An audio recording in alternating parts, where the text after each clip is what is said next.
Today I will show you a drama, war film from 2013, titled The Railway Man. Spoilers ahead. In England in 1980, former British officer and railway aficionado Eric Lomax is spending the afternoon in the Veterans Club when his old friend Finley teases him for looking at old railway timetables again. Eric takes the chance to confess he has a little problem and proceeds to share a story. Last Thursday, Eric took the train and ended up sitting with a beautiful woman called Patricia Wallace. The two of them hit it off quickly and chatted during the whole trip, so when Eric got off the train, he realized he was in love. Back in the present, the members of the club wonder if Eric will do anything about it. Remembering Patricia had shared the places she'd be visiting during her journey, Eric decides to rush to the train station and welcome her back before inviting her to have dinner at his house. While getting the meal ready, Patricia kisses Eric and says she'll only do it again if he shaves his mustache, which he accepts. Eric and Patricia begin a relationship, and they're so happy together that they eventually get married. On the wedding night, while Patricia is in the bathroom, Japanese officer Takashi Nagase enters their room and kidnaps Eric to take him back to an old prisoner camp so he can be tormented for information. However, this is a hallucination Eric is having because of the psychological trauma caused by his experience during the war. When Patricia comes out of the bathroom, she finds her husband having an anxiety attack on the floor, having flashbacks of what happened 30 years ago. Young Eric used to be a communication officer for the British Army. One day, the troops he was working with accepted to surrender, so Eric and his fellow communicators took as many useful radio pieces as they could and sneaked them in their clothes before they were captured.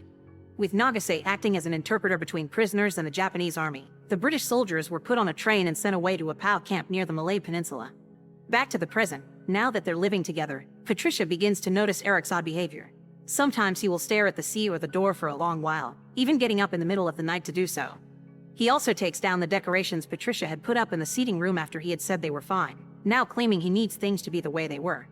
Patricia wants to help him and be there for him, but he refuses to talk about whatever is that haunts him. She also discovers a book with horrific illustrations of what war crimes used to be like, Eric's uniform and a wardrobe dedicated only to it, and a suitcase sitting on top of a bed in an empty bedroom.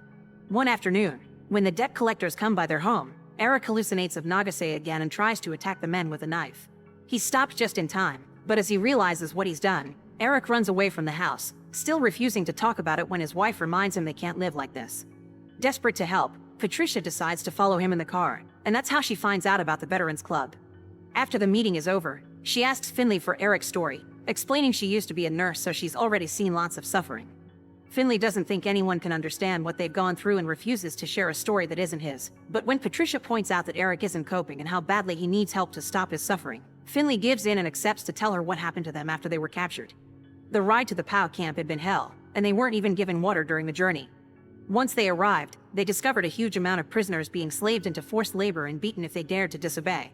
Most of the new arrivals were also sent to dig, but Eric and his fellow communicators were called lucky for being engineers, so their job would be working on fixing equipment. Later that night, the group discussed the possibility of escaping, but they didn't have any idea of where they even were and if they could survive in the wild. Fortunately, Eric did know. Thanks to being a railway aficionado, he knew all the local train tracks pretty well, and he drew a map. Since they were on that train for 4 days going north, it meant they'd gone from Singapore to Bangkok. But then they turned west, where there didn't used to be a railway before the war. It seemed the Japanese were making them work on the Thai-Burma Railway, an idea the British had abandoned because building such a thing would require an entire army of slaves.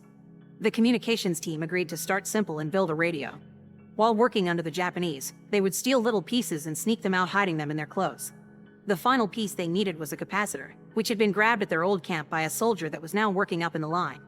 It was impossible to talk to him without the guards noticing, so while supposedly fixing one of the machines, the engineers actually made it worse in order to create some noise and smoke.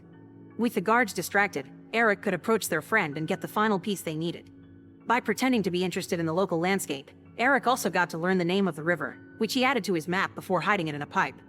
The opportunity to build the radio came when the engineers got to work on a truck. By hiding in the trunk, they connected their makeshift radio to the vehicle's battery and got it to function. Sadly, it was only a receiver and they couldn't make a call for help, but they did get to hear some good news. The Russians had retaken Stalingrad, the US Air Force had joined in, and Hitler was on the run. Whispering in each other's ears, they passed on the news around camp to keep up the hope of being rescued soon.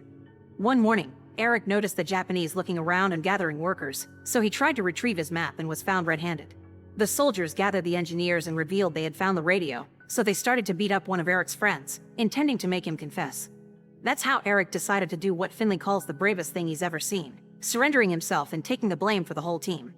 Eric received a beating as well, getting both his arms broken during the process, then got to stay with his friends while he recovered.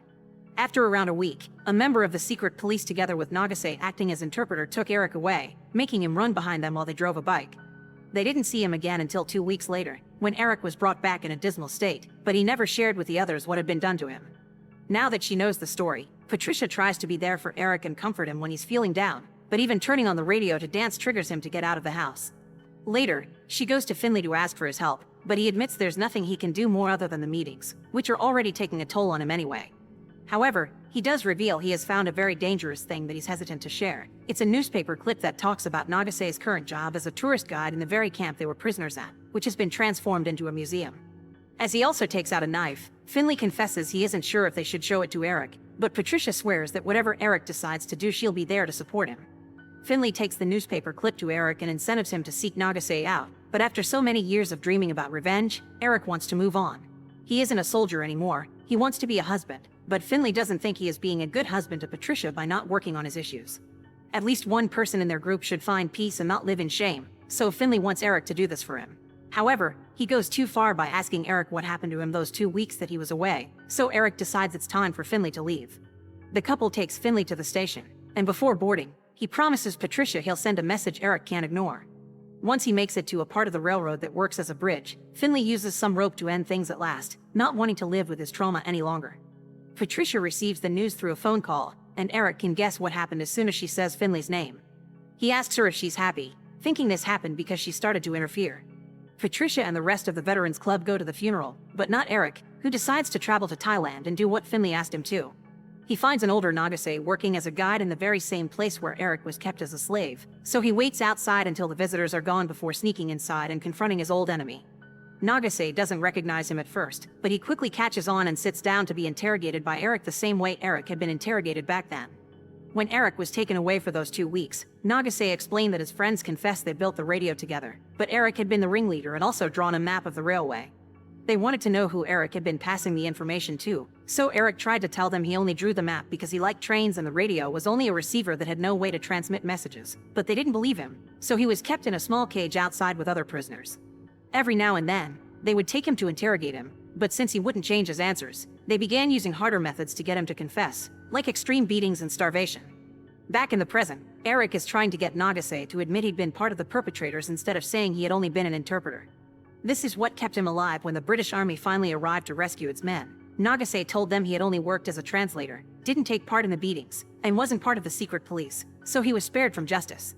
Afterward, he worked for the War Graves Commission and traveled the railways as an interpreter, where he saw thousands of bodies and finally realized what his country had done. That's why Nagase works in the museum now. He guides pilgrimages and believes in speaking up about the horrors of the past in order to reach reconciliation. This job has helped Nagase reach some peace in his life, and he wants to help Eric as well, but Eric is angry that Nagase keeps calling the prison camp a tragedy instead of a crime, so he grabs a piece of wood planning to break Nagase's arms. Filled with guilt, Nagase presents his arm without protest, but Eric can't bring himself to do it and hits the table instead. Then he threatens Nagase with his knife before taking him outside and locking him up in one of the cages.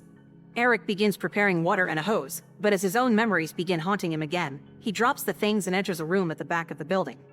This is the place where Eric had been taken after the beatings and starvation failed to work. He was put through waterboarding multiple times until he finally couldn't take it anymore and confessed what he heard on the radio. Japan is losing the war. After he described what American troops were doing to their people, Nagase got angry and called him a liar with no honor. Unlike him, if Nagase were captured, he would end things before being used as a slave. Reacting like that to a prisoner when he was only supposed to be an interpreter earned Nagase a slap from his superior. After revisiting the memory, Eric goes back to Nagase and confesses his mother had already been dead before it all began, so throughout the war he wrote letters to a dead woman. He wants to know what Nagase tells people about what they did to their prisoners, but Nagase admits they don't talk about it. When Eric points out Nagase didn't die rather than live without honor as he promised, Nagase explains back then he had believed all the lies his government had fed them. There wasn't any honor in what they were doing. Eric had told him the truth and held on, showing Nagase that nothing is worth more than this life. Eric brings up Finley and what he wanted him to do, so Nagase comes to the conclusion that he's still alive so they could meet today and Eric could bring a proper end to their story. Crying, Eric admits he's still at war with himself, so he grabs the knife and ends up deciding to free Nagase before going to the railway bridge and throwing the knife in a nearby river. Once he returns to Britain, Eric allows Patricia to comfort him. She has been scared that he would end up like Finley, but Eric explains it was different for him because Finley didn't have someone like her. Weeks later, they receive a heartfelt letter from Nagase, where he admits what he and his countrymen had done to Eric and his friends and expresses the guilt that has been haunting him since then. This time, when Eric returns to Thailand, Patricia goes with him. He brings Nagase a letter that makes him cry, because now both men had reached a mutual agreement of forgiveness. After Nagase apologizes, they embrace.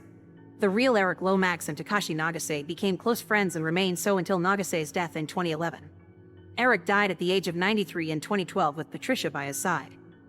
Make sure to subscribe and turn on notifications so you can watch more videos like this. Thanks for watching.